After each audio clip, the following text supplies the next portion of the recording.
오늘 우리가 함께 나눌 말씀의 제목은 사라가 아브라함에게 아들을 낳다입니다. 드디어 이제 기다리던 아브라함의 가문에 진짜 아들이 태어난 이야기죠. 그래서 21장에 그 이야기가 이렇게 어떻게 보면 좀 짧게 1절에서 7절까지 기록이 되어 있고요. 그 전까지 우리가 이렇게 쭉 보면 아브라함이 어떤 길을 걸어왔었는지 지난주까지 10번 했다라고 말씀을 드렸죠. 그래서 아브라함의 부르심부터 지난주에는 아비멜렉이라고 하는 사람과의 관계를 통해서 하나님이 어떻게 하나님의 사람들을 구원하시는지를 쭉 봐왔습니다. 그리고 그 하나님의 과정 가운데에 약속이 어떻게 드디어 이루어지는지를 오늘 살펴보게 될 텐데요. 지난주 아브라함과 아비멜렉을 통해서 우리가 간단하게 살펴본 것은 이것이었어요. 하나님의 구원이 어떻게 이루어지는지. 하나님의 구원은 어떻게 이루어집니까? 자격 없이 하나님의 은혜와 약속대로 이루어진다라고 하는 거예요.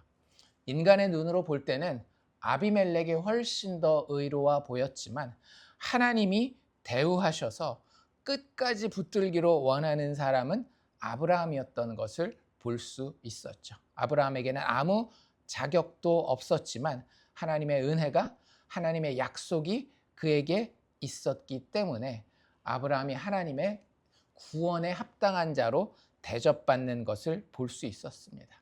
그리고 아비멜렉의 이야기도 결국에 마지막까지 가면 그의 자격이 하나님 앞에서 그를 살린 게 아니라 뭐가 그를 살려요?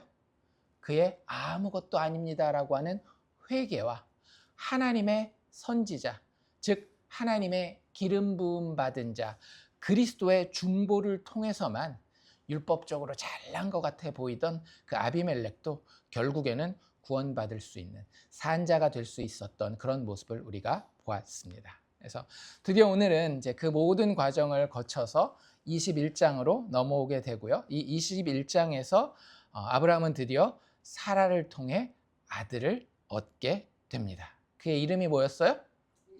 이삭이라고 하는 사람이었죠. 사실 아브라함에게는 아브라함을 자신을 통해서 낳은 아들이 한 명 있기는 있었어요. 누구예요? 이스마엘이죠. 그래서 사라를 통하지 않고 사라의 몸종이었던 하갈을 통해서 아브라함이 아들을 이미 낳은 상태였어요. 10년도 더 된 그런 상태였는데 하나님께서는 그가 하나님이 약속한 자손이 아니라고 이야기를 하시죠. 왜요? 하나님은 어떤 자손을 원하셨어요? 하나님의 능력과 약속으로 오게 될 그 씨를 이야기했기 때문에 하나님은 늘 하나님의 사람들의 삶 가운데에 그들의 노력과 그들의 가능성으로 이루어진 것이 아닌 하나님의 약속과 하나님의 은혜로 이루어질 씨에 대한 이야기를 계속하고 계십니다. 신앙생활하는 사람들은 그걸 반드시 알아야 돼요. 신앙생활하면서 우리는 여전히 양다리를 걸치고 있는 경우가 참 많습니다. 하나님도 도와주시지만 나도 내가 하는 것을 통해서 뭔가 보탤 수 있을 거라고 생각해요. 제가 말씀드리는 거는 예수 믿는 사람들은 아무것도 하지 않는 겁니다를 이야기하는 게 아니에요. 제가 말씀드리는 것은 정말로 내 인생에 궁극적으로 의미 있는 일이 어떻게 일어나는지에 대한 믿음의 사람들의 관점을 이야기를 하는 겁니다. 믿음의 사람들은요, 뭘 알아요? 아무리 당연해 보이는 것도 누가 도우시지 않으면, 하나님이 도우시지 않으면 아무것도 할 수 없습니다. 그래서 아둥바둥 최선을 다하는 거예요. 믿음의 사람들은 내가 아둥바둥 최선을 다하면 뭔가 도움이 되기 때문에 하나님 내가 최선을 다합니다가 아니라, 예수 믿는 사람들은요, 하나님의 은혜가 은혜 되게 하기 위해서 아둥바둥 최선을 다해야 돼요. 왜? 내가 그렇게 아둥바둥 최선을 다했는데도 안 되는 게 사람 일이더군요, 주님. 오직 나는 주님의 약속과 은혜만을 통해서 이 험한 세상, 이 인생을 살아갈 수 있고 마지막 날 주님이 약속하신 천국에 들어가 영생을 누릴 수 있습니다라고 고백하기 위해서 아둥바둥 최선을 다해 살고 나의 한계에 부딪히는 거예요. 그리고 고백하는 겁니다. 하나님, 내가 하는데 안 됩니다. 교회 다니면서 가장 답답한 사람의 두 종류가 있어요. 한 사람은 어떤 사람인가 하면 제가 계속 말씀드린 율법주의자들. 제가 이렇게 했더니 하나님에게 내가 이만큼 보탬을 줘서 하나님도 나를 도우시고 나도 열심히 해가지고 이 일이 이렇게 잘 됐어. 이런 율법주의자들 참 답답한 거예요. 교회 다니지만. 또 어떤 사람이 있는가 하면 하나님이 다 하시지 뭘. 내가 뭐 할 거 있어. 그냥 주님 다 하시지. 자기는 아둥바둥 노력도 안 하고 최선도 안 하고 땀 흘리거나 피 흘리지 않아요. 성경이 뭐라 그랬는데 너희가 피 흘리기까지 싸우지 않았다라고 이야기하잖아요. 피 흘리지 않고 그냥 편안하게 신앙생활 할 수 있을 것 같습니까? 그러려면 하나님이 진즉에 천국에 다 데려가셨어요. 이 땅에 남아있는 이유는 뭔지 아세요? 싸우라고, 전쟁하라고, 군인입니다. 내가 비록 부상당했을런진 모르겠지만 내가 이 땅에 남겨져 있는 이유는요, 최선을 다해 싸우면서 뭘 알라라는 거예요. 내가 내 힘으로 안 되는구나. 나에게 필요한 것은 오직 주님의 은혜이구나. 제가 한 4, 5년 전에 새롭게 가지게 된 습관이 있어요. 그게 뭐냐면 운전대를 잡을 때 내가 저 운전 잘한다라고 생각하거든요. 개인적으로. 그리고 실제 평균보다는 잘하는 것 같아요. 근데 저희가 플러싱 살 때 저쪽 집 기억나실런지 모르겠는데 그쪽에 살 때 사고가 한 번 난 적이 있어요. 어떤 사고였는가 하면 별 사고는 아니었어요. 제가 주차를 하러 이렇게 갔는데 주차할 데가 없고 되게 좁았어요. 주차를 하는데 옆에 차를 살짝 긁었습니다. 아무도 없었어요. 근데 이걸 어떻게 해야 될까 고민이 들더라고요. 그냥 가도 되겠어요. 그냥 아무도 안 봤으니까. 근데 그게 쉽지는 않죠. 그렇죠? 특히 하나님 믿는 사람들은 그게 쉽지 않은 경우가 많이 있어요. 왜? 하나님이 보시는 것 같으니까. 하나님이 내 양심에 소리를 주시는 것 같으니까. 그래서 거기다가 메모를 남겨놓고 옵니다. 그리고 나서 그 사람이 다시 전화하고 그 사람 물어달라는 대로 다 물어줬어요. 그러면서 제가 그 과정이 한 일주일 좀 넘게 걸렸거든요. 느낀 게 내가 아무리 잘한다 해도 그 별거 아닌 것 같은 것도 내가 피해가지를 못하는구나. 내 능력으로 할 수 있는 게 사실은 아니었구나. 내가 아무리 운전을 잘해도 차가 갑자기 펑크 나면 어떻게 되는 거예요? 사고 나는 거예요. 저 아는 분 같은 경우는 정말 아무것도 안 하고 운전하고 가다가 좌회전 받으려고 좌회전 도로에 딱 가만히 서 있었어요. 거기서 얼마나 더 안전하게 운전을 해야 됩니까?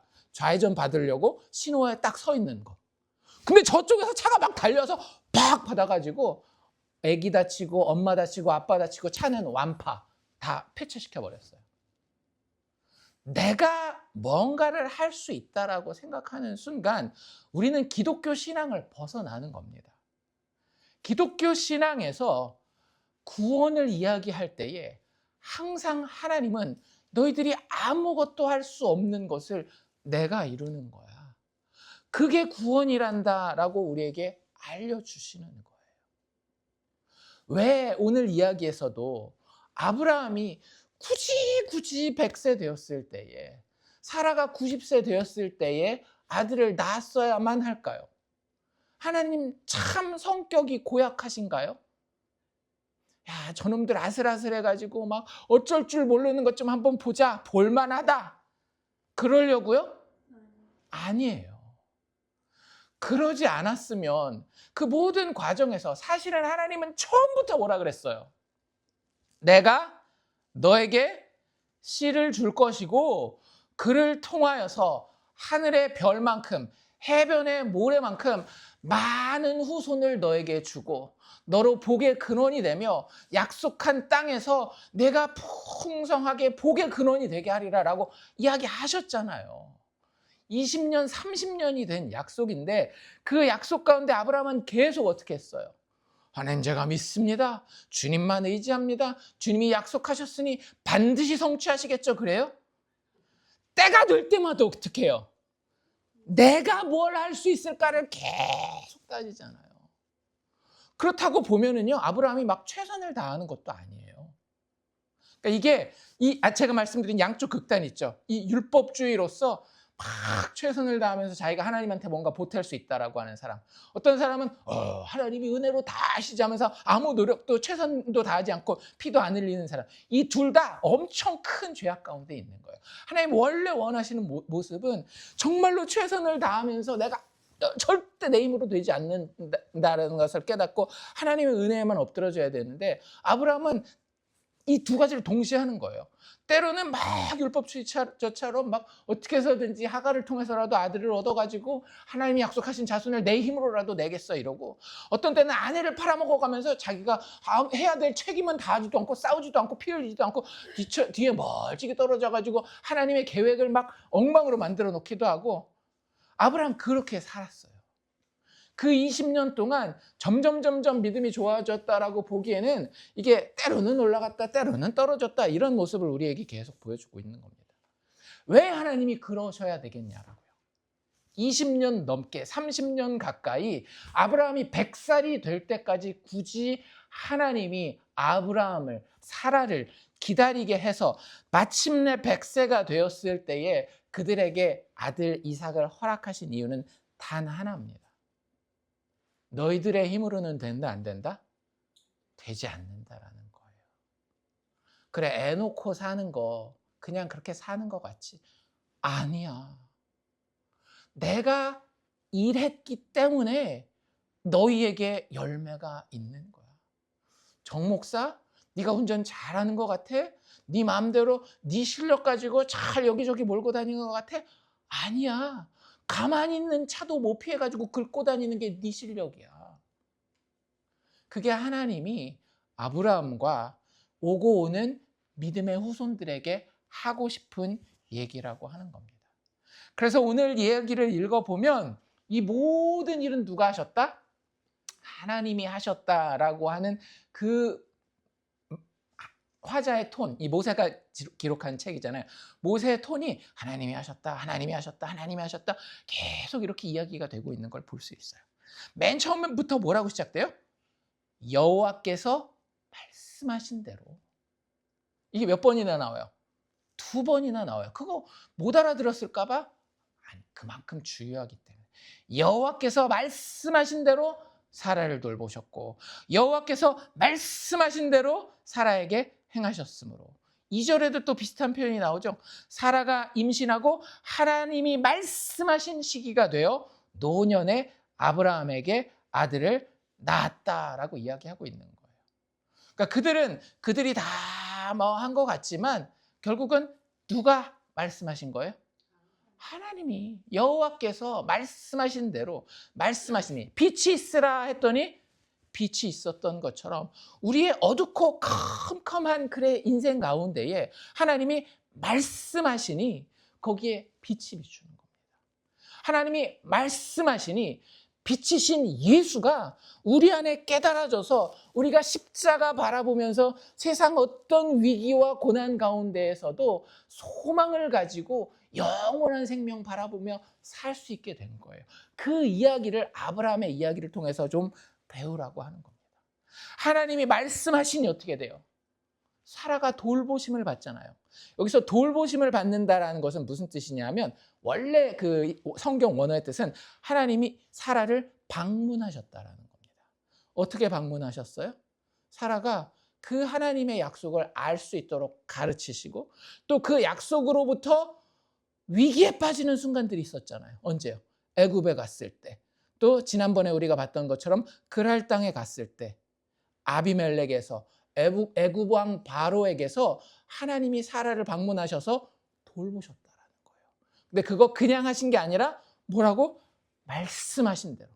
이미 아브라함에게 언약을 처음 주셨을 때부터 내가 너와 내 안에 사라를 통하여 아들을 낳을 것이기 때문에 사라를 내가 지킬 거야. 다른 남자에게서 너 아브라함은 지키지 못한다 할지라도 내가 네 아내 사례를 지킬 거야 라고 해서 여기까지 끌고 오셨다라는 거예요. 여호와께서 말씀하신 대로 사라를 돌보셨고 또 어떻게 하셨대요? 여호와께서 말씀하신 대로 사라에게 행하셨다라는 거예요. 뭘 행하셨어요? 아브라함도 해줄 수 없고 사라 스스로도 할 수 없는, 이제는 생리가 다 끝나서 단산된 그 여자에게, 그래서 얼마나 컴플렉스가, 열등감이 컸겠어요. 다른 여자들은 애들 쑥쑥 놓고 막 이렇게 잘 살고 있는데 애를 그렇게 낳고 싶은데도 못 낳고, 심지어는 자기 몸종 하갈이 낳은 이스마엘을 보면서 마음이 어땠겠어요? 기쁘기도 하지만 그래도 어떻게 해서든 대를 잇나 보다 하긴 하지만 그 아들을 볼 때마다 자기에 대해서는 어떤 생각이 들었겠냐라고요. 왜 나는 못 탔지? 왜 나는 아들이 없지? 그런 생각 계속 하지 않았겠어요? 그런데 그 사라에게 하나님이 능력으로 역사 행하셨다라는 거예요. 그랬더니 어떤 일이 벌어져요? 단산한 사라가 90세에 임신을 하게 됩니다. 놀라운 일 아닙니까? 그리고 그 모든 일은 하나님이 말씀하신 대로 하나님이 말씀하신 시기에 정확하게 이루어진다라고 하는 거예요. 우리는 하나님의 약속을 알고 있기도 하고 또 하나님께 기도하면서 하나님에 대해서 의심할 때가 되게 많이 있어요. 왜 그런지 아세요? 우리는 딱 우리 시간표, 우리의 계획이 있기 때문에 그래요. 그대로 안 되면 하나님이 안 한 거예요. 얼마나 미련합니까? 내가 원하는 시간에 내가 원하는 방법대로 안 하면 하나님이 역사한 게 아니다. 그런 게 어디 있어요? 우리가 어떻게 기도한다라고요? 주기도문 기도할 때 하늘에 계신 우리 아버지요. 그게 무슨 얘기예요? 그냥 아버지일 뿐만 아니라 하늘에 계시다라고요. 우리가 보는 게 더 넓고 커요? 하나님이 보시는 게 더 넓고 커요? 하나님이 보시는 게 훨씬 더 넓고 커요.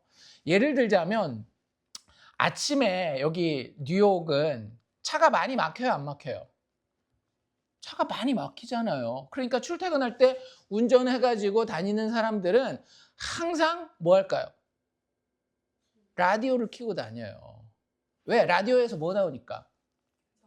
교통정보 나오잖아요. 구글 맵도 있지만 지도도 있지만 그래도 라디오가 훨씬 더 실시간으로 빨리 알려줘요. 어디가 막혔다, 어디서 사고 났다. 그러면 거기 피해서 가요. 왜 그게 가능한지 아십니까? 라디오에 나오는 그 앵커들은 누구 말을 듣는가 하면 자기네 방송국에서 헬리콥터를 타고 위로 쭉 올라가요. 그럼 다 보일 거 아니에요. 조지 워싱턴 브리지도 보일 거고 뭐 링컨 터널 주변에 차들이 막히는지 안 막히는지도 어디서 보는 거예요? 하늘에서 보는 거예요. 그러면 내가 아무리 운전을 잘해도 내가 아무리 길을 잘 알아도 땅에서 내가 보고 있는 것과 하늘에서 헬리콥터가 보는 거랑 차이가 나겠어요? 안 나겠어요? 날 수밖에 없는 거예요. 그러니 내가 내 계획을 가지고 내 시기를 정해놓고 거기에 따라 하나님이 움직이지 않는다라고, 하나님이 일하시지 않는다라고 이야기하면 그것보다 미련한 게 없다라고 하는 거죠. 그래서 여기 정확하게 이야기하잖아요.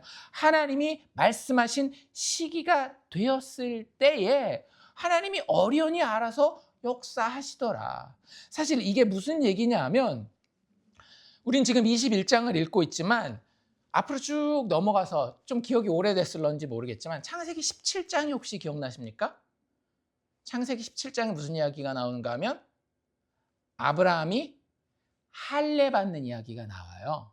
기억나시죠? 할례가 왜 행해지는 거냐면 하나님이 창세기 15장에 그보다도 더 전에 언약식을 거행합니다. 기억나시죠? 짐승을 두 개로 딱 쪼개놓고 각을 떠놓고 그 사이를 하나님이 지나가시면서 이 약속은 내가 쪼개져 죽는 한이 있더라도 피 흘려 죽는 한이 있더라도 반드시 지키고야 말겠다라고 했던 그 언약을 맺은 게 창세기 15장이고 그로부터 시간이 좀 지난 이후에 야, 너 까먹었을까 봐 이 언약 다시 갱신하자. 우리 렌트도 1년 지나면 다시 갱신하고 2년 지나면 다시 갱신하고 하는 게 있잖아요. 그런 것처럼 언약을 내가 다시 갱신해서 네가 다시 기억할 수 있도록 하겠다 하면서 이번에는 언약 예식 대신에 다른 걸 뭘 하는가 하면 할례를 통해서 네 표피 끝을 잘라서 너에게는 더 이상 생명이 나오지 않는다라고 하는 것을 확실히 해두고 내가 너에게 생명 주는 것으로 분명히 알자라고 해서 언약을 갱신하는 게 창세기 17장 이야기예요. 그리고 그때 할례식만 행하는 게 아니라 계명을 하죠. 뭐라고? 아브람에서 아브라함으로, 그리고 사레에서 사라로. 그때 하나님이 뭐라고 이야기를 하는가 하면 내년 이맘때에라는 이야기를 해요. 그러니까 창세기 17장이랑 오늘 우리가 읽은 창세기 21장이랑 몇 년 차이 나는 거예요? 1년 차이 나는 거예요. 그 사이에 여러 장이 있었지만 사실 시간적으로 17장과 21장은 1년 차이 나는 겁니다. 그때 하나님이 언약 갱신하고 할례를 행하게 하고 계명 이름을 바꿔주면서 내년 이맘때에 내가 너를 다시 방문하리니 그때 사라에게 아들이 있을 것이다 라고 이야기를 하는 거예요. 그때 사라가 어떻게 해요? 아브라함이 어떻게 해요? 웃었어요. 하나님을 비웃잖아요. 그때 아브라함의 나이 99세, 사라의 나이는 89세였습니다. 인간에게 전혀 가망이 없는 그때에 하나님이 언제 자기 뜻을 이루실지 알려주시고, 그리고 아브라함이 웃잖아요. 사라가 비웃잖아요. 그때 하나님이 이름을 주십니다. 뭐라고요? 너 웃었어? 네 아들 이름은 웃음이야. 그걸 히브리어로 뭐라 그러는가 하면 이삭. 이삭이 무슨 뜻이라고요? 웃음이라는 뜻이에요. 네가 웃었으니까 그래, 네 아들 이름은 웃음이야. 내년 이맘때에 이삭이 사라를 통해서 아브라함 너에게 태어날 거다라고 이야기하신 거예요. 그게 2절에서 우리가 읽은 사라가 임신하고 하나님이 말씀하신 시기가 드디어 되었을 때에 노년의 아브라함에게 아들을 낳았다라는 표현으로 21장에 기록되어 있는 것입니다. 참 재밌죠. 아브라함과 사라는 하나님 믿는다라고 했지만 하나님의 약속에 대해서 어떻게 했다라고요? 비웃었다라고요. 그런데 그 하나님을 비웃은, 여러분들 생각해 보십시오. 누가 나를 막 비웃어요. 여러분들 어떻게 하시렵니까? 기분 나쁠 뿐만 아니라 내가 힘이 좀 더 세다라고 한다면 때려주고 싶지 않겠어요? 법이 막지 않는다면 다른 사람이 보지 않고 내가 걔보다 힘이 센데 그놈이 나를 비웃었어요. 그러면 때려주고 싶을 거예요. 그런데 하나님이 우리와 다른 게 이거예요. 하나님을 비웃는 아브라함과 사라에게 하나님은 웃음을 선물로 주시는 거예요. 그래서 하나님을 진짜 아는 사람들은요, 우리 하나님 이럴 수밖에 없는 거예요. 하나님을 모르는 사람들은 그냥 종교 행위하느라고 교회나 왔다 갔다 하고 뭐 안 되면 하나님한테 질질 짜면서 막 부탁이나 하고 되면은 막 교만해지고 이러는데, 하나님 안 믿는 사람, 하나님을 제대로 만난 사람은요, 예수 그리스도의 십자가의 죽음과 부활을 통해 드러난 그 약속과 은혜의 하나님을 아는 사람은요, 역시 우리 하나님 이럴 수밖에 없는 거예요. 왜? 자기를 비웃는 자마저도 품으시고 오히려 그들에게 뭘로 갚으셔요? 웃음으로 갚아주시는 분이 하나님이라고 하는 거죠. 그래서 아브라함과 사라가 잘나서가 아니라 이러한 하나님 때문에 아브라함과 사라는 조금씩이나마 그 믿음에서 성장해 가는 거예요. 그러니까 믿음 좋다라고 자랑할 필요 있어요, 없어요? 없어요. 믿음 좋은 분이라고 존경할 필요 있어요, 없어요? 절대 없습니다. 제발 그러지 마세요. 어떤 목사님이, 어떤 위대한 선교사가, 그러지 마세요. 그냥 다 똑같아요. 그분 안에 정말로 아름답고 놀라운 일이 일어났어요? 그럼 누굴 봐야 되는 거예요? 그분에게 역사하신 예수 그리스도의 십자가 죽음과 부활을 통해 드러난 그 하나님 바라보고, 야, 어떻게 인간 안에 저렇게 역사하실까? 우리 하나님, 우리 예수님 참 대단하시네. 이렇게 가면 되는 거예요. 그래서 히브리서 11장 11절에 보면 이 사라의 믿음을 놓고 이렇게 이야기합니다. 믿음으로 사라 자신도 나이가 많아 단산하였으나, 더 이상 아기를 낳을 수 없었으나 하나님이 자기한테 어떻게 했는지를 봤잖아요. 지금 하나님이 1년 전에 뭐라 그랬어요? 내가 아들 너로 낳게 한다 그랬는데 남편이랑 같이 비웃었잖아요. 그리고 나서 어떤 일이 바로 벌어져요? 그랄 땅에 가서 아비멜렉의 아내가 될 뻔하잖아요. 근데 그걸 지키신 게 누구예요? 하나님이었잖아요. 꿈에 나타나서 너 이 여자 못 건드린다. 이 여자에게는 남편이 있고 그 남편과 아내가 하나 되어서 내가 말한 약속의 씨가 나와야 되기 때문에 너 절대 그를 못 건드린다라는 것을 사라가 체험한 거예요. 그렇기 때문에 자기가 나이 많아 단산하였으나 믿음 가운데에 잉태할 수 있는 힘을 얻었다라고 이야기를 합니다. 이는 약속하신 일을 미쁘신 줄 알았습니다. 사라의 믿음이 거기 있었던 거예요. 사라가 잘나서 다짐을 하고 목사님, 사모님처럼 막 그게 아니라 사라는 오히려 하나님이 약속하실 때에 비웃었던 자라고요. 그런데 그를 누가 이끌고 가는 거예요? 하나님이. 심지어 비웃은 그 순간에도 위기 가운데 야 네가 날 비웃었어? 그럼 네가 위기 당했을 때 나는 안 도와줘 라고 얘기할 수 있는데 그 하나님을 비웃은 다음에 바로 위기가 오자마자 하나님 어떻게 해줘요? 그래도 내가 넌 지킨다. 약속했으니까.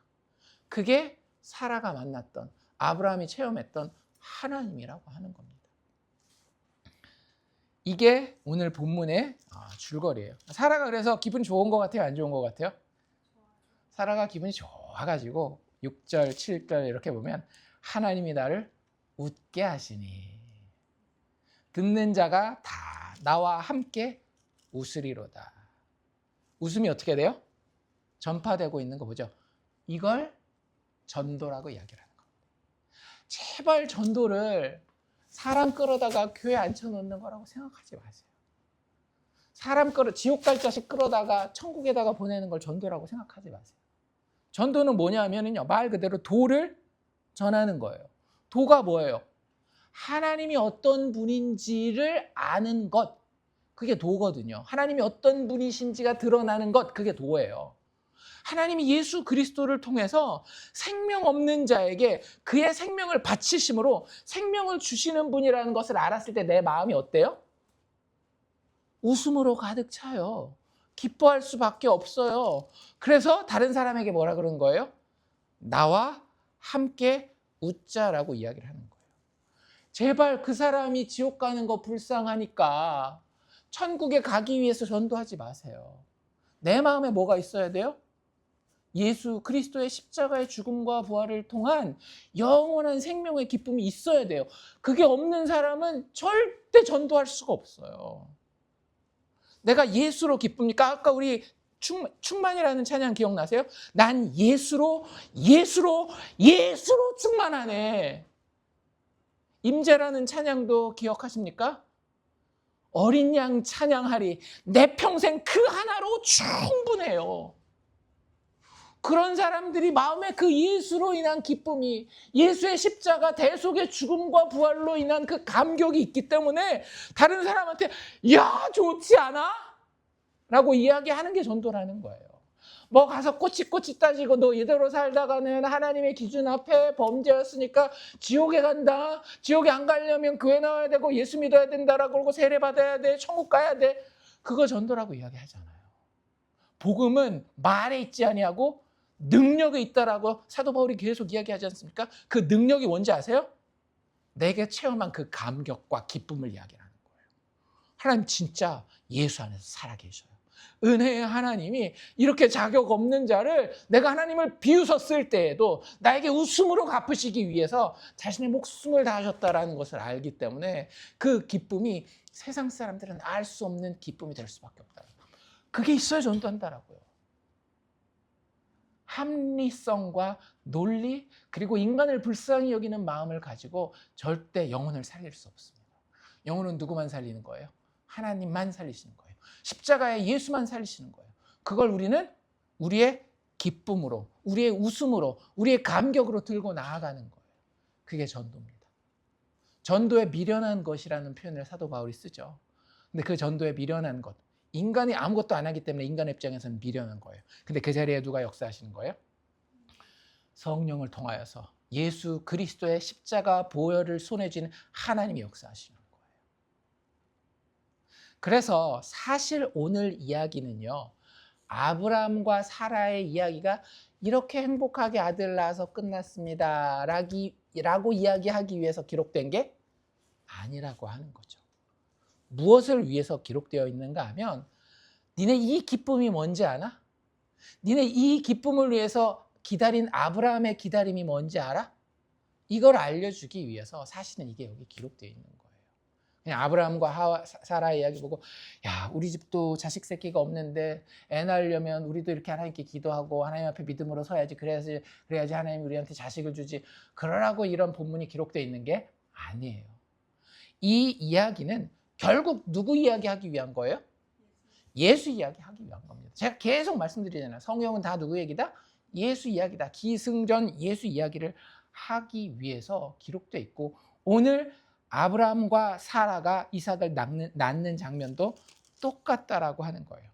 아브라함이 실제 한 일, 사라가 실제 한 일은 무엇인가 하면 하나님의 약속, 즉 창세기부터 쭉 이어온 그 문맥에서 이야기를 한다라고 한다면 여자의 후손 약속의 씨를 기다리는 이야기입니다. 그리고 그 기다림 끝에 하나님의 성취와 인간이 누리게 되는 기쁨에 대해서 이야기하기 위한 거예요. 그들이 기다린 기간은 얼마나 됐어요? 혹시 기억하십니까? 최소 25년에서 30여 년 정도 기다렸습니다.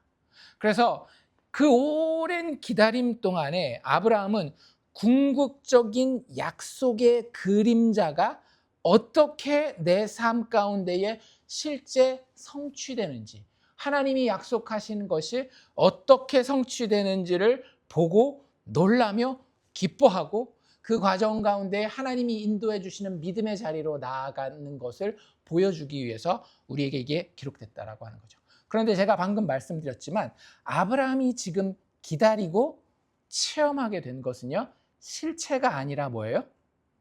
그림자예요. 아브라함이 누굴 기다렸는지, 결국 그래서 누구를 만나게 됐는지를 제가 이렇게 한번 이야기해 볼 수 있을 것 같아요. 아브라함은요, 하나님이 말씀하신 대로 하나님이 약속하신 때에 하나님이 미리 정하신 이름으로 자식을 절대 낳을 수 없는 여인에게서 나와 난지 8일 만에 할례를 받고 그를 기다리던 사람들에게 생명과 기쁨과 자랑을 준 아기를 기다린 거예요. 맞죠? 제가 뭐 틀린 얘기했나요?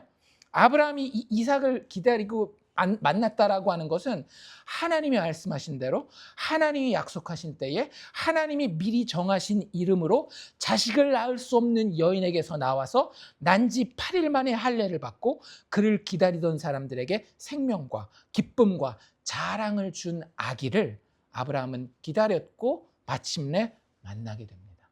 이거 누구 얘기 같나요? 이 아기에 대해서 선지자 이사야는 이렇게 얘기합니다. 이사야서 9장 6절. 이는 한 아기가 우리에게 낳고, 기억나십니까?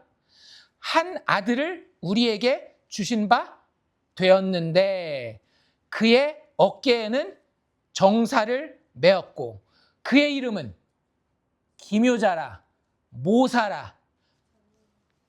그 다음 이름이 재밌어요. 이 아기의 이름이 기묘자다 묘사다까지는 이야기예요. 근데 그 아기의 이름을 뭐라고 이야기하시는지 아십니까? 기묘자라 모사라 전능하신 하나님이라. 아기인데 그 아기의 이름이 전능하신 하나님이래요. 근데 애를 갖다가 그 다음엔 뭐라고 부르는지 아십니까? 영존하시는 아버지라. 애기인데 애기를 아버지라고 부르고 있어요. 그런데 그냥 아버지도 아니고 어떤 아버지? 영존하시는 아버지. 저는 이게 누군지 알아요. 누구예요? 하나님 그분이잖아요. 성부 하나님, 여호와 하나님을 이야기를 하는 거예요. 그 영존하신 아버지와 뜻을 같이 하는 자가 이 땅에 온다라는 거예요. 그리고 평강의 왕이라 할 것이며. 자, 다시 한번 읽어드릴게요. 이는 한 아기가 우리에게 낳고 한 아들을 우리에게 주신 바 되었는데 그의 어깨에는 정사를 메었고 그의 이름은 기묘자라 모사라 전능하신 하나님이라 영존하시는 아버지라 평강의 왕이라 할 것입니다. 하나님은 결국엔 누구를 주신 거예요? 하나님 자신을 주신 거예요. 그것도 줄까 말까 아깝다 그렇게 주시는 게 아니라 정말로 자신의 사랑과 기쁨과 자원하는 마음으로 부족한 죄인에게 자기 자신을 다 내어주시는 것입니다. 그리고 그것을 여자의 후손, 창세기 3장 15절부터 사람이 아담과 하와를 통해서 처음 타락했을 때부터 계속 약속해 오셨다라고요. 하나님이 말씀하신 대로 그 하나님의 약속하신 때에 하나님이 미리 정하신 그 이름을 가지고 자식을 낳을 수 없는 여인에게서 나와 난지 8일 만에 할례를 받고 그를 기다린 모든 사람에게 생명의 기쁨과 자랑을 주게 되는 그 아이, 그를 누가 만난 거예요? 아브라함이 만난 거예요. 아브라함에게 그 아이의 이름은 이삭이었습니다. 웃음이라고 하는 그 아이였어요. 그런데 성경은 아브라함이 그를 그렇게 만난 것, 이삭을, 이 아기를 그렇게 만난 것을 뭐라고 표현하고 있는지 잘 들어보십시오. 히브리서 11장 13절인데요. 이 사람들은 다 믿음을 따라 죽었으며, 히브리서 11장이 무슨 장이죠? 믿음장입니다. 그렇죠? 믿음으로 해가지고 뭐 노아 이야기도 나오고 에녹 이야기도 나오고 많이 나와요. 근데 그 믿음장에서 아브라함 이야기를 이야기하면서 이렇게 이야기를 하는 거예요. 이 사람들은, 아브라함을 포함한 이 사람들은 믿음이 있었어요, 없었어요?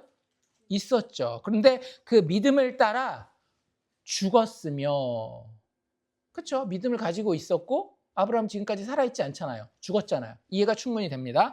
이 사람들은 다 믿음을 따라 죽었으며, 근데 그 다음에 뭐라 그런지 잘 들어보십시오.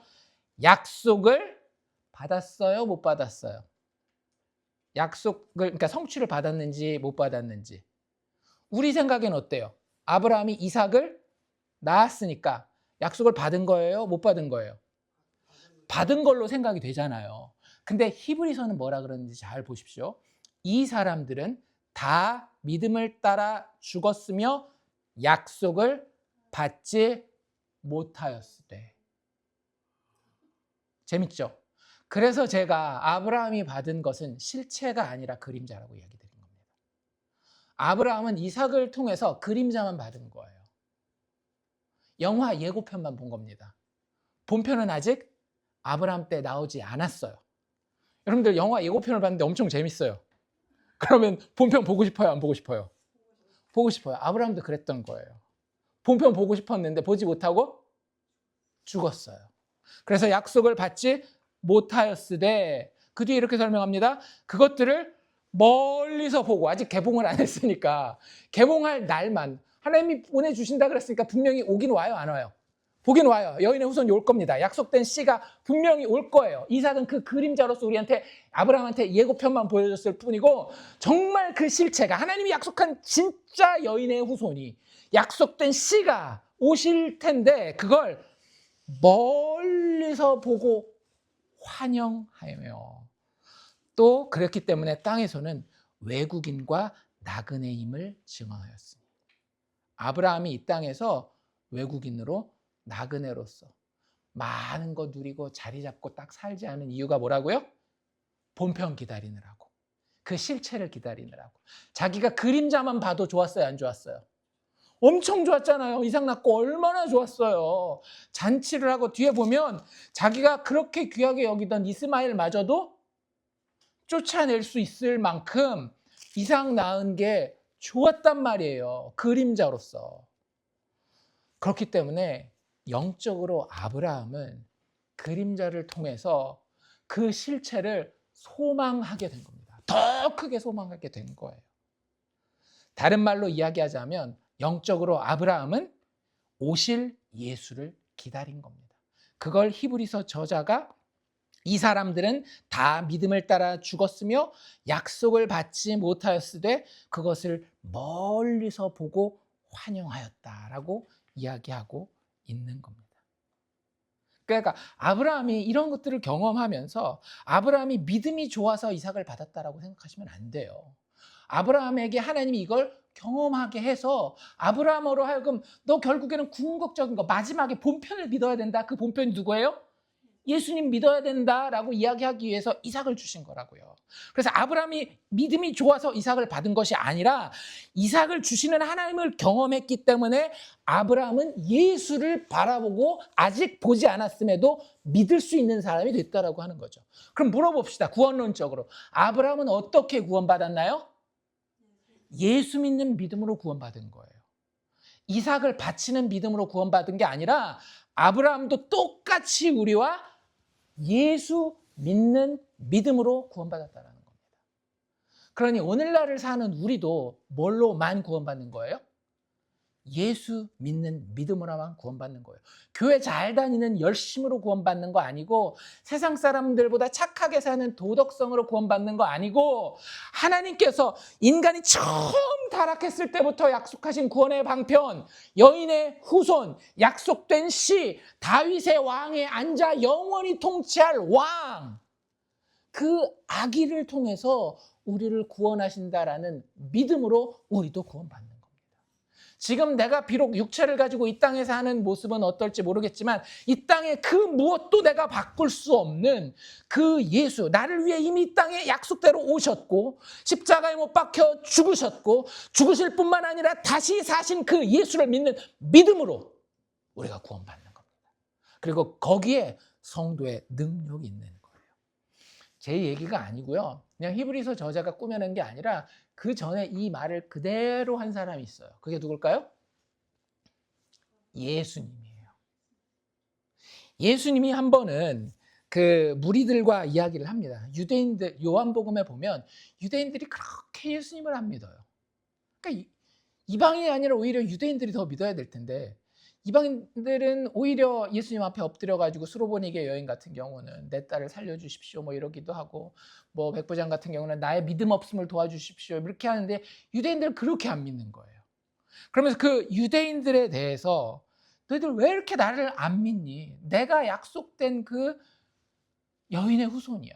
내가 약속된 그 아브라함의 씨야. 내가 약속된 그 다윗의 왕좌에 앉을 그 왕이야 라고 이야기하는데 안 믿으니까 예수님이 그 유대인들한테 뭐라 그러는지 잘 들어보십시오. 요한복음 8장에 나와 있는데 이렇게 이야기를 하고 있어요. 너희 조상 아브라함은, 그래 니네들이 이 유대인이라고 이야기할 땐 니네 조상을 아브라함이라고 이야기하는 거잖아, 맞지? 근데 니네 조상 아브라함은 말이야 나의 때, 지금 누가 얘기하고 있어요? 예수님이 이야기하고 있잖아요. 아브라함은, 너희 조상 아브라함은 나의 때 볼 것을 즐거워하다가, 무슨 얘기예요? 아까 제가 얘기했던 예고편 봤잖아요. 이삭을 통해서 하나님이 분명히 인류를, 죄인을 구원하실 하나님의 씨를 보내주실 텐데 그걸 이삭에서 이미 맛보기로 예고편을 봤단 말이에요. 그래서 아브라함은 어떻게 살다가 죽었어요? 육체의 삶을? 본편, 구원자 예수가 올 거를 바라보다가 죽었잖아요. 그래서 나의 때 볼 것을 엄청 막 볼 것을 즐거워하고 기다리다가 마침내 아브라함은 죽어서 하늘에 있지만 역사 가운데, 인류 가운데 누가 오신 거예요? 그 실체이신 예수가 온 것을 아브라함은 하늘에서 본 거예요. 드디어 야, 본편 시작되는구나. 예수님이 오셔서. 그래서 야, 아브라함은 나의 때 볼 것을 즐거워하다가, 그렇게 기다리다가 마침내는 보고 즐거워하느니라.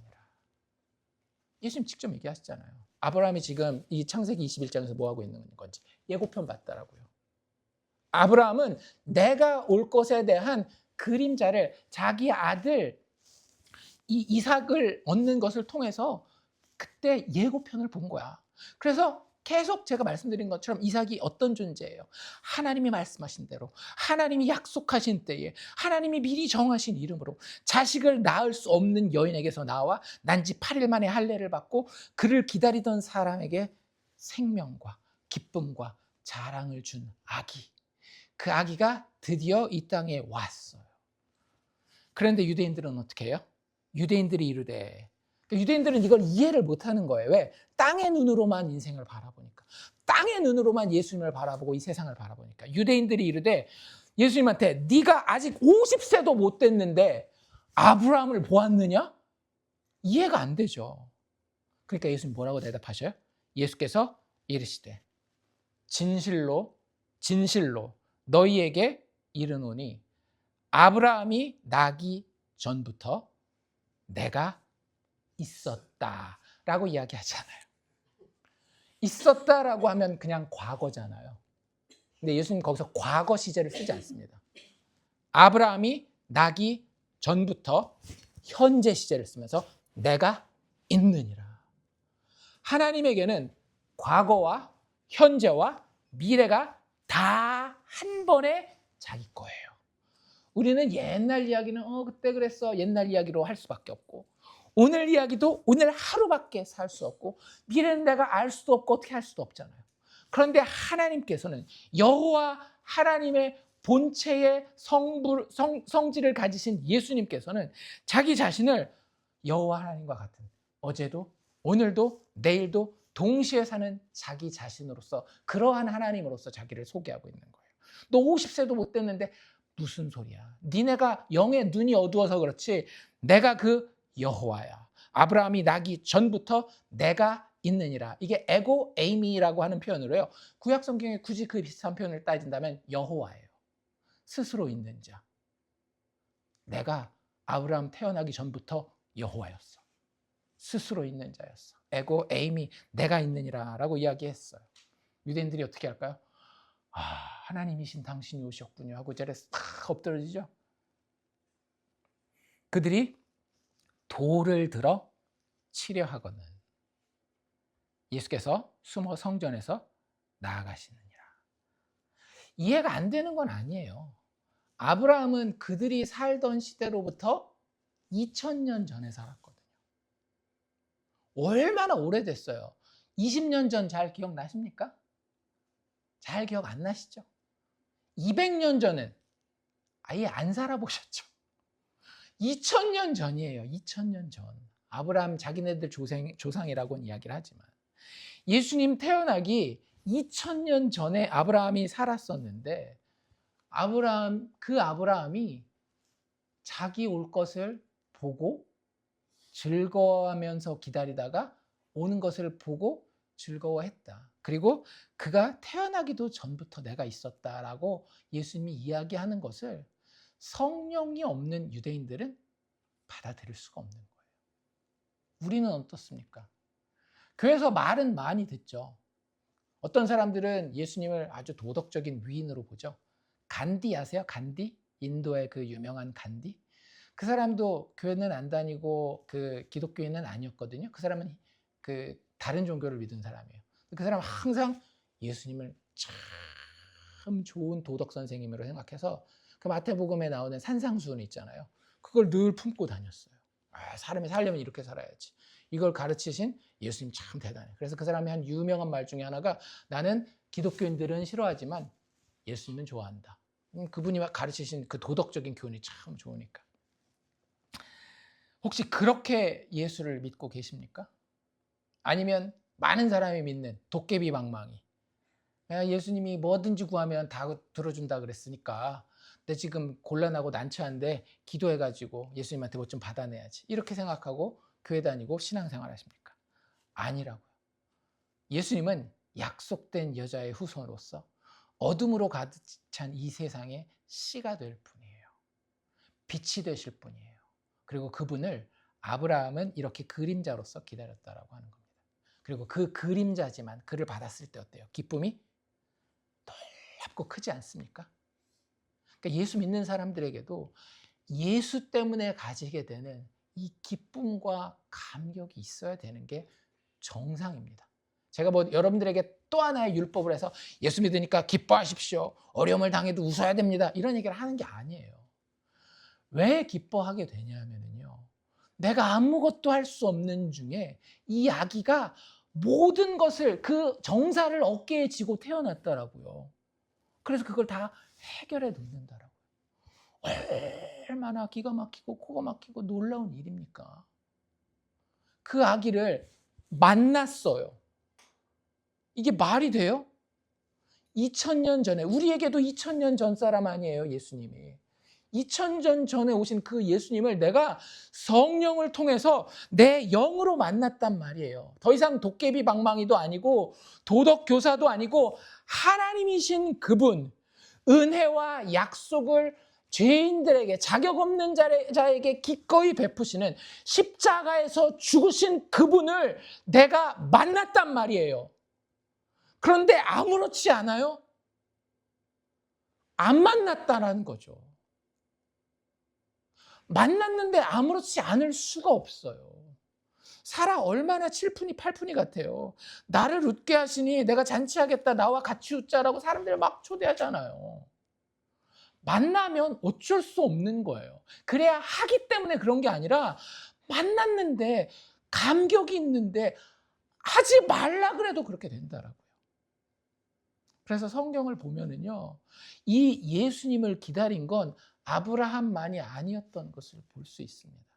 뭐 여러 사람 있겠지만 세 사람만 제가 꼽아볼까요? 욥 기억나십니까? 욥이 예수님 기다린 거 알고 계셨어요? 욥이 동방의 의인이라고 불렸잖아요. 근데 그 사탄의 마귀의 그 괴계 때문에 굉장한 어려움을 당합니다. 물론 욥이 완전한 사람은 아니었어요. 나중에 보면 하나님 앞에 하나님의 뜻을 잘 이해 못하는 부분도 있고, 그래 나름대로 좀 그래도 착하게 사니까, 착하게 살면 그게 또 단점입니다. 나름대로 영적으로 교만해지는 것도 있고 이런 거 있어요. 근데 그래도 불구하고 동방의 의인이라고 부르고, 뭐 여인을 봐도 내가 그 여인으로 인하여서 음욕을 품지 않기 위해서 눈을 돌릴 정도로 참 깨끗하게 그냥, 그러니까 겉으로 볼 때는 살았었던 사람이에요. 근데 억울하게 그 마귀의 그 관계 때문에 어려움을 당한단 말이에요. 자식들도 다 죽고 아내도 떠나가고 자기 몸도 다 건강 망가지고. 근데 거기 온 친구들, 위로하러 온 친구들 마저도 어때요? 네가 잘못했으니까 그랬지. 빨리 회개하고 야 임마 하나님의 복으로 다시 돌아와. 이렇게 얘기를 하고 있단 말이에요. 그때 욥이 한 여러 말들이 있습니다. 하나님을 원망하기도 하고 니들이 뭘 알아 막 이러기도 하고 막 얘기를 하는데, 그러니까 욥도 때로는 육신적으로 말하기도 하고 때로는 성령의 이 감동함 가운데 이야기도 하는데, 이 부분은 아마 성령의 감동이 아주 꽤 충만하게 있었던 것 같아요. 욥기 19장 25절 26절에 보면 내가 알기에는, 욥이 하나 아는 게 있다라는 거예요. 육신의 지혜가 아니라 영적인 지혜인 거죠. 성령께서 깨닫게 하시는 건데, 내가 알기에는 나의 대속자가 살아계시니. 나를 위해서, 대속이 뭐예요? 대신 고통받고 죽고 나의 모든 죄값을 치를 자, 나의 대속자가 살아계시니 마침내 그가 땅 위에 서실 것이라. 그분이 내 유일한 소망이라는 거예요. 하나님도 잘 모르겠고, 사실 하나님 때문에 내가 이렇게 어려움 당하는 것 같으니까 내 친한 친구라는 니들은 더 못 믿겠고, 와서 나한테 막 있지도 않는 일 가지고 나보고 나쁜 놈이라고 하니까. 근데 나 기다리는 사람이 한 분 있다. 나의 대속자. 나를 위해서 내가 당해야 되는 이 모든 고난과 내가 당해야 되는 이 모든 수치와 내가 치러야 하는 이 모든 죄의 대가를 다 치르실 그 대속자가 살아계시니, 그분은 죽어도 다시 사시는 분이시니 그가 땅 위에 서실 것이라. 무덤 속으로 그분을 내려보내겠지만 세상은 그가 그 무덤을 깨치고 어떻게 해요? 다시 땅 위에 서실 것이라. 내 가죽이 벗김을 당한 뒤에도 내가 육체 밖에서 하나님을 보리라. 하나님이신 그 대속자를 보리라 라고 욥은 그 예수를 기다렸던 거예요. 욥만 기다렸습니까? 아니에요. 다윗도 기다려요. 다윗도 정말 하나님을 만나기를 원했습니다. 그래서 그 하나님과 교제하기 위해서 뭘 만들기를 원했어요? 성전을 어떻게 해서든지 한번 만들어 보고 싶었잖아요. 근데 지어요, 못 지어요? 못 짓잖아요.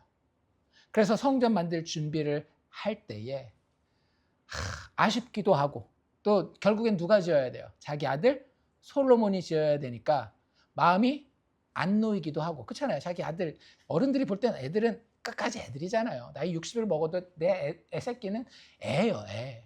그러니까 그 걱정이 되는 가운데 있는데, 그때 하나님이 다윗에게 이렇게 말씀하십니다. 너의 수한이 차서, 이제 나이가 다 차서 네 조상들과 함께 누울 때, 네가 죽게 될 때 말이지, 너의 몸에서 너의 씨를 내가 너의 뒤에 세워서 너의 나라를 견고하게 하리라. 다윗은 그때부터 누구만 기다렸겠어요? 자기 몸에서 날 그 씨. 그래서 그 아이가 견고하게 이 나라를 세우고 하나님을 사랑하여서 성전을 짓고 온 백성과 함께 하나님 앞에 나아가 하나님을 높이고 경배하고 예배하는 것을 생각했습니다. 그게 오직 누구를 통해서 이루어지는 거예요? 자기 몸에서 날 자기의 씨, 그를 기다리다가 죽은 거예요. 누구로 생각하고 사실은 다윗은 그 인생을 기다리고 살다가 죽었어요? 솔로몬이라고 생각하고 그렇게 살다가 했어요. 그러니까 아브라함도 그림자 누구를 봤어요? 이삭을 봤죠. 다윗도 그림자 누구를 봤어요? 솔로몬을 봤어요. 그런데 그 모든 것 가운데 영적인 원리는 하나님이 약속하신 씨를 기다리는 거더라고요. 한 명 더 말씀드린다라고 한다면 거의 구약 인물이라고 볼 수 있는데 신약에 기록되어 있는 사람이에요. 이 사람은 누가복음 2장에 나옵니다. 누가복음 2장 25절을 보면 시므온이라는 사람이 나와요. 예수님이 이제 태어났어요. 그래서 그 아버지 어머니 마리아와 요셉이 이 예수님, 아기 예수를 안고 어디에 갑니까? 베들레헴에서 예루살렘에 가잖아요. 근데 거기서 이 시므온이라는 사람이 예수님을 만나서 예수님을 축복하고 예수님이 어떤 분이신지를 많은 사람에게 성령에 충만하여서 증거합니다. 근데 시므온이 하는 얘기를 잘 들어보십시오. 예루살렘에 시므온이라 하는 사람이 있으니 이 사람은 의롭고 경건하여 이스라엘의 위로를 기다리는 자라. 성령이 그 위에 계시더라. 시므온이 한 게 뭐라고요? 기다렸다라고요. 뭘 기다려요? 이스라엘의 위로. 하나님이 아주 처음부터 약속하신 여자의 후손, 아브라함의 씨, 다윗의 자손, 그를 하나님이 주실 하나님 백성 이스라엘의 위로로 알고 기다렸다라는 거예요. 시몬이 이 중에는 제일 운이 좋았죠. 왜요? 그 아기를 자기 눈으로 봤으니까. 그래서 이 아기 예수를 본 시몬은 하나님 앞에 감사합니다. 하나님, 제가 드디어 내 눈으로 봤사오니 종이 이제는 평안히 가겠습니다. 여러분들, 우리의 인생 뭐 별거 있습니까? 이 예수 눈으로 보는 거예요. 그런데 육체의 눈이 아니라 이 시몬처럼 성령이 우리 위에 임하셔서 영의 눈으로 예수 보고 가는 겁니다. 그분 만나기까지, 그분이 체험되어지기까지 계속 우리 가운데 그분을 기다리는 믿음과 소망과 그분을 향한 사랑이 우리 마음 가운데 풍성하게 있으면서 십자가의 예수를 기다리는, 그분을 체험하기를 사모하는, 그것이 바로 우리의 믿음의 사람들의 삶이라고 하는 거예요. 욥이나 아브라함, 다윗과 우리의 차이점은 뭐냐면 그들은 예고편밖에 볼 수 없었어요. 그들의 육신의 인생 동안에. 그런데 우리는 어때요? 달라요. 우리는 오히려 시므온 같은 사람들이에요. 우리가 그분을 바라고 사모하면 어때요? 성령 안에서 우리는 실제 만나게 됩니다. 왜? 예수님께서 이미 역사 가운데 오셨고 약속된 대로 그 죄인들을 위해서 십자가에서 죽으시고 다시 살아나셨기 때문에. 십자가의 예수를 통해서 이 모든 기다림이 실체를 만나게 된다라고 하는 겁니다. 아브라함의 기다림도 역시 모든 성도의 예수 믿는 그 믿음을 통해 실체로 체험되게 되는 거예요. 그래서 아브라함이 아까 예수님 이야기하신 것처럼 온 것을 보고, 예수님이 오신 것을 보고 기뻐했다라고 이야기하고 있는 거죠. 그러니 우리가 얼마나 복된 시기를 살고 있는 겁니까? 우리의 시대를 히브리서 저자는 히브리서 11장 믿음장에서 다시 한번 이렇게 이야기하고 있습니다. 이 사람들은 다 믿음으로 말미암아 증거를 받았으나 약속된 것을 받지 못하였으니. 그런데 그 뒤에, 이거는 구약 사람들에 대한 이야기잖아요. 아브라함을 비롯한. 신약의 우리를 놓고는 히브리서 저자가 이렇게 이야기합니다. 이는 하나님이 우리를 위하여, 예수님이 오신 다음에 예수 믿게 된 우리 성도들을 위하여, 우리를 위하여 더 좋은 것을 예비하셨은지. 그게 뭐예요? 예수 그리스도, 그 십자가, 죽음과 부활의 복음을 이야기하는 겁니다. 이는 하나님이 우리를 위하여 더 좋은 것, 더 이상 우리는 이삭을 기다리지 않아도 돼요. 더 이상 우리는 평강의 왕인 솔로몬을 기다리지 않아도 돼요. 더 좋은 것, 실체 되시는 예수를 예비하셨은즉 우리가 아니면 그들로, 구약의 그 그림자를 기다렸던 그들로 온전함을 이루지 못하게 하려 하심이라. 우리가 얼마나 중요한 역할을 가지고 있는지 아시겠습니까? 우리가 이 예수 만나지 않으면 구약의 아브라함도 이삭도 야곱도 그 다윗도 솔로몬도 그 믿음의 실체를 실질적으로 손으로 만질 수 없다라고 하는 거예요. 누구를 통하지 않고는, 우리를 통하지 않고. 왜? 우리는 예수님을 만날 수 있는 복음의 시대에 살고 있기 때문에. 그렇기 때문에 성도는 예수 복음 안에서 특권을 받은 자요, 그 특권의 실체를 누리는 자입니다.